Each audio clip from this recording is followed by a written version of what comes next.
It's time now for Countywide, a special presentation of Yavapai Broadcasting News. Join Paul David and Kyle Benedict as they talk with our community's leaders, newsmakers, and people in the know.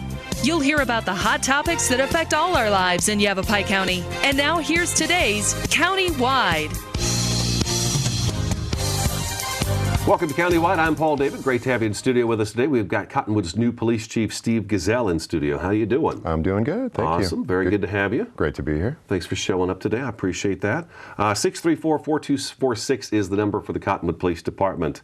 Let's jump right into it. Let's do it. You're the new guy. I am the new guy. How long have you been on the job now?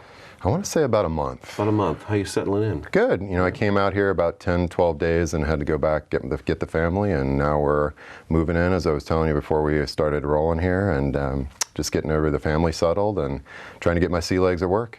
Moving.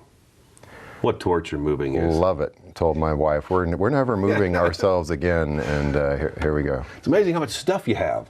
We found that out quick, too. It's like, wow, look at all this stuff we have.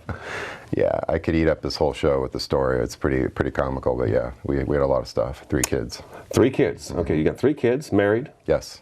All right. Awesome. So you're a busy guy. Very busy, and it's good to be busy. Mm-hmm. So what brought you to Cottonwood?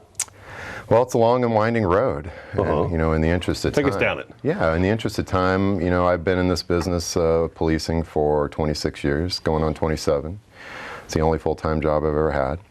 Loved every minute of it, still love it. Very energized and very, very happy to be in this particular community, serving such a well-balanced and invested community that, it's about doing the right things for the community. And so I had a fantastic, very fulfilling career in Scottsdale, city of Scottsdale. I went to Arizona State, and I also I have a graduate degree from NAU, so only one missing is at U of A, maybe one day when I find the extra time. But so I had a very, very colorful career there. Just wouldn't trade a second of the career I had. There are immense opportunities at the individual and the organizational level.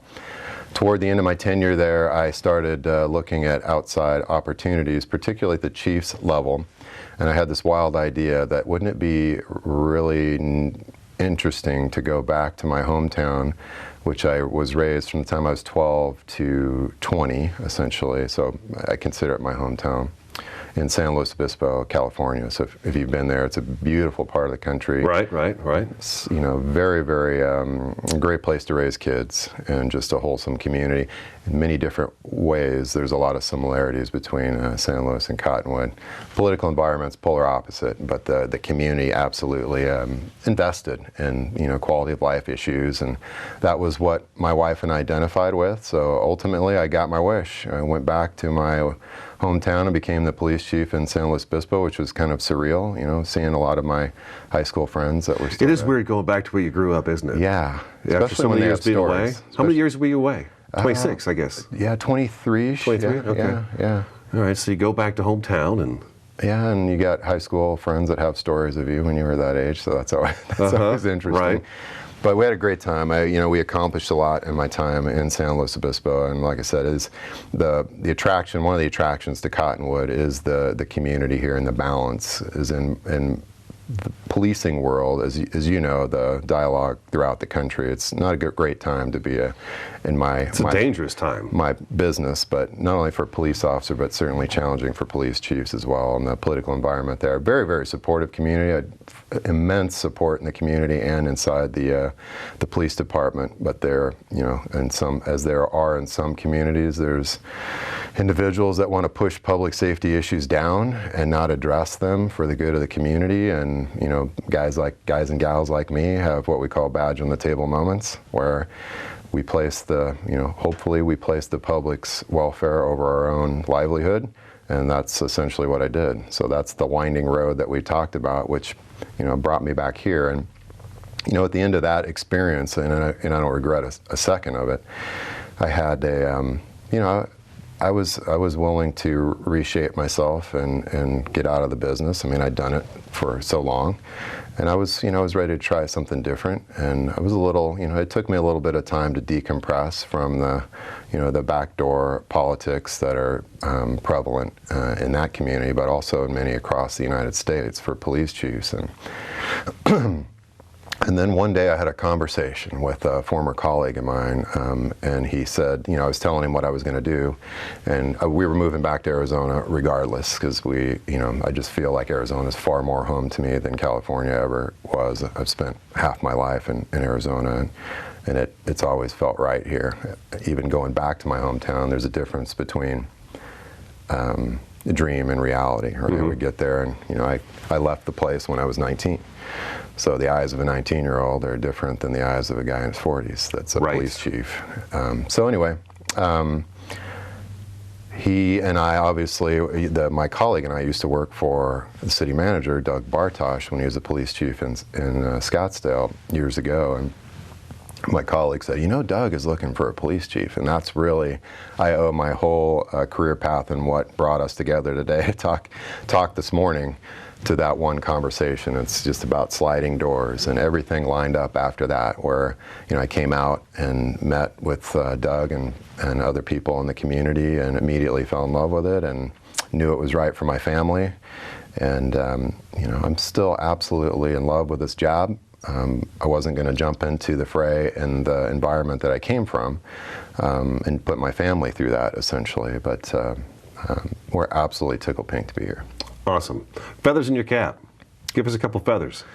Feathers in my cap. Well, yeah. I've had anybody's seen my background, it's probably as diverse as it could possibly be.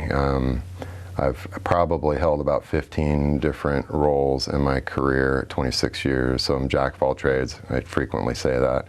Master of very little in my business, which I believe gave me the tool kit that you need to be a police chief, is having that broad perspective of the business and what works and what does not. And then coming from a large metro area, a lot of people are, obviously, and they should be, concerned how that translates to a smaller community. And the San Luis Obispo is only a resident population of 45,000, so it's not too different than Cottonwood. Both have very dramatically different daytime populations. Same thing, regional hub. All those factors are similar, but. Going back to your question about feathers in my cap,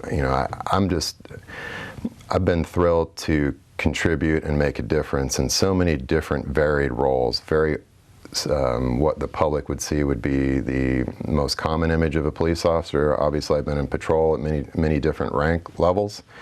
But I've also held some very unorthodox positions. The longest period of time I spent in any one position, I spent 5 years as a lieutenant in a large organization that would be a middle manager in a private sector, and had all of our undercover units, and which included 2 drug squads, one of which was we were heavily invested in our relationship with the U.S. Drug Enforcement Administration.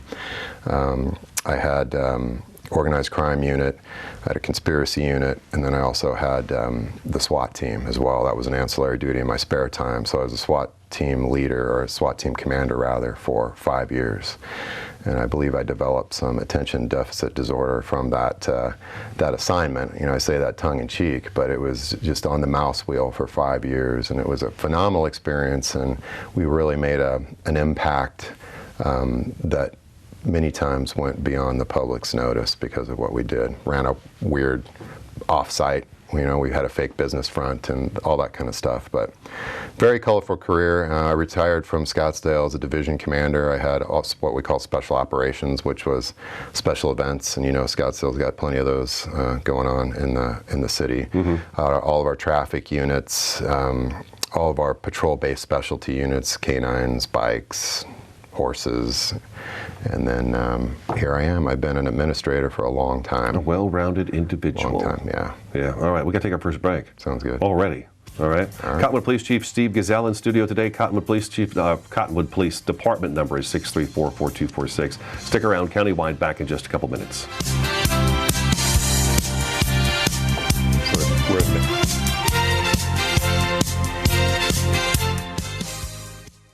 Hey, look, it's those guys. Are you good to drive? I'm fine. How many did you have? I should be fine. You should be? Go and step out of the vehicle for me.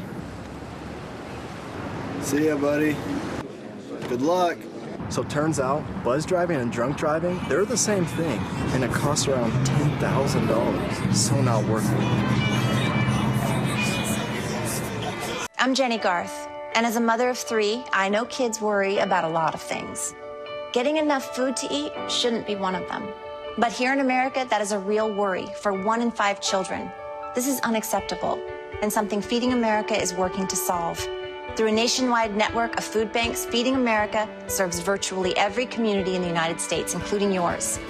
See how you can help your community. Visit feedingamerica.org. Together, we can solve hunger. Together, we're Feeding America.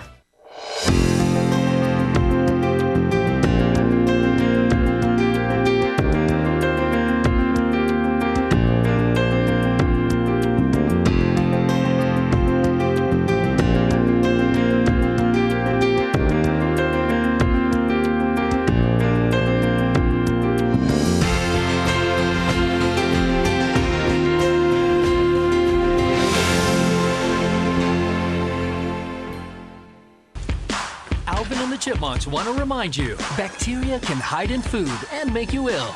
Wow. But you can keep bacteria from ruining your day with 4 simple steps. Clean. I'm waiting for the rinse cycle. Separate. Cook. Fire in the hole! And chill. We chipmunks are notoriously tidy. Check your steps. The road trip to food safety starts at foodsafety.gov.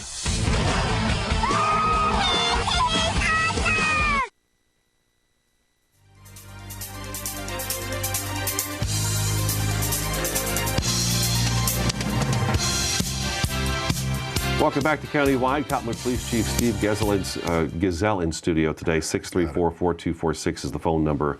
You want to talk about homeless impacts. Absolutely. You wanted to make sure we hit on that, so I think we should probably get to that right away. Sure, let's do it. Homeless impacts in the Verde Valley. Yes. What do you think?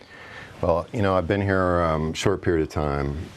Clearly, it's the #1 issue, I think, that's being, or at least certainly at the very, very top of the public's concern is at least the perception anyway, that the adverse impacts of homelessness have increased, particularly over the last 2 years. Mm-hmm. So, you know, I'm trying to educate myself on the nuances in Cottonwood, comparing it to my last experience in California. As I can tell you, in relative terms, California is so disproportionately impacted by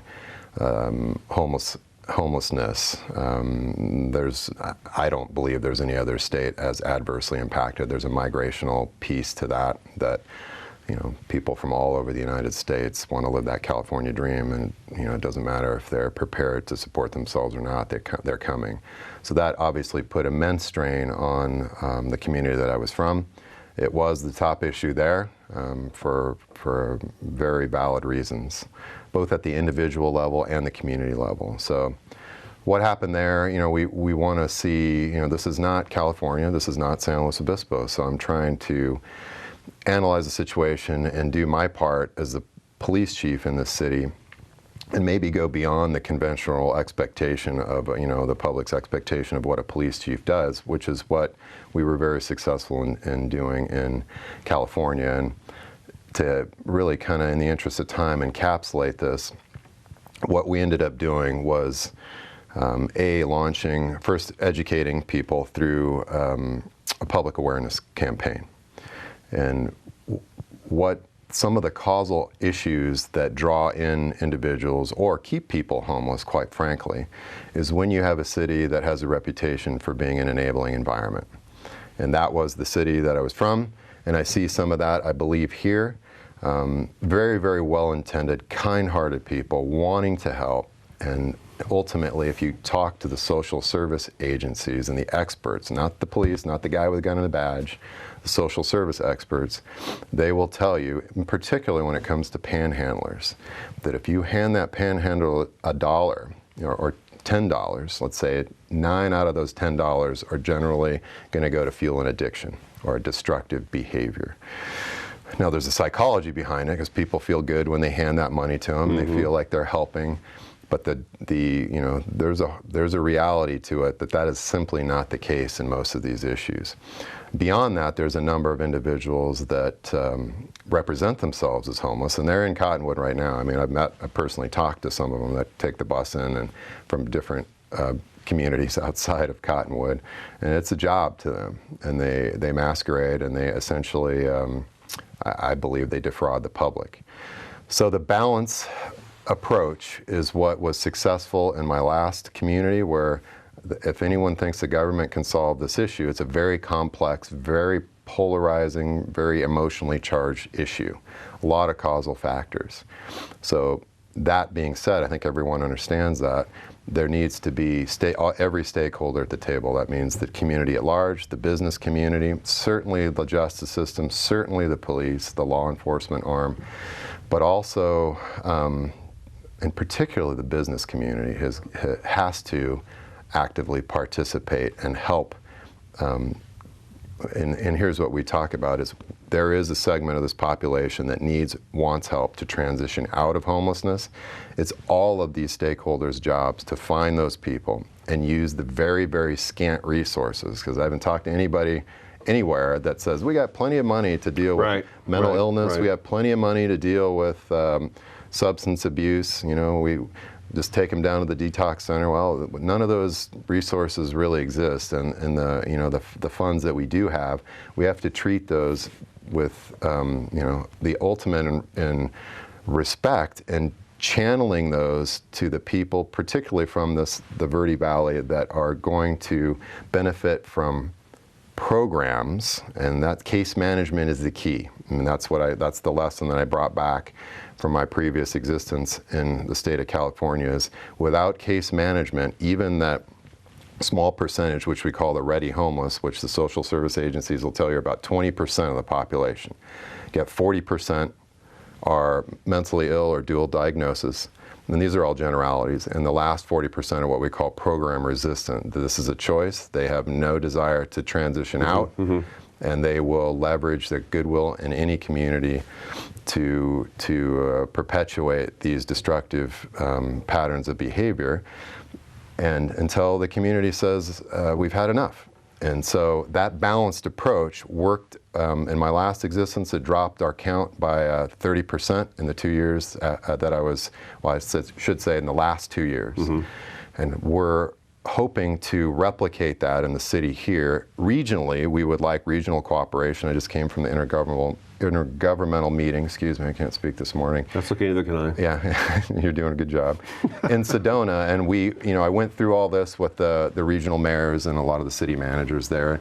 And it's, I told the mayor, I'm going to come there, but, I got 20 minutes, but you're going to have to cut the conversation off, because everywhere we talk about this, it is such an important issue that people want to learn. They want to do the best they can to get help to the people that need it. And again, speak to the community impacts, which are usually absent in these types of conversations, is what about the wellness of the community? What about the quality of life?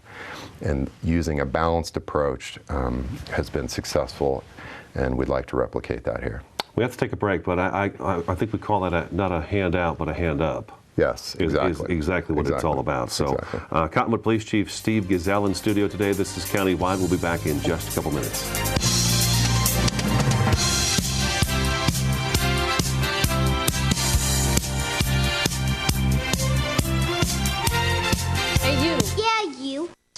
College education, what are you gonna do? Graduate and take some office job? Be like everybody else? Or will you dare do something different? Like, be a teacher. You could be my teacher. You got the skills, the smarts. Yes, you. You could be the teacher I never forget. That would be cool. Does that corporate job even have recess? What are you gonna make of yourself? What are you gonna make of me?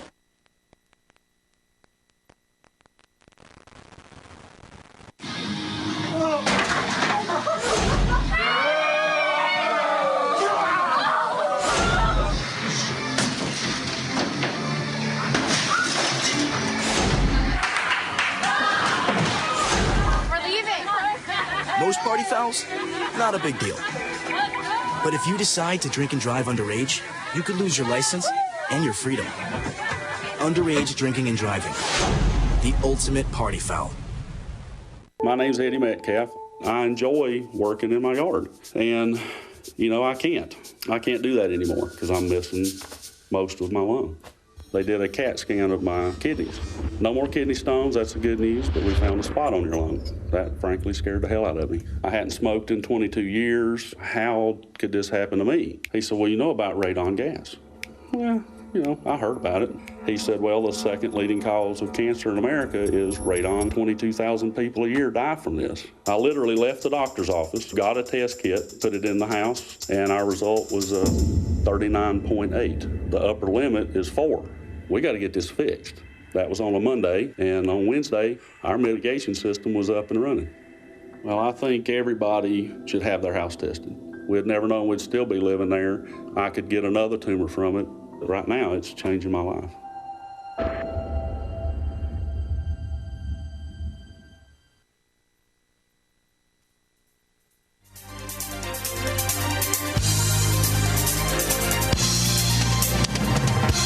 Welcome back to Countywide. We've got just a couple minutes left in the program with Cottonwood Police Chief Steve Gesell. I wanted to ask you before we take off, we only got a couple minutes left. Sure. Bank of America burglary.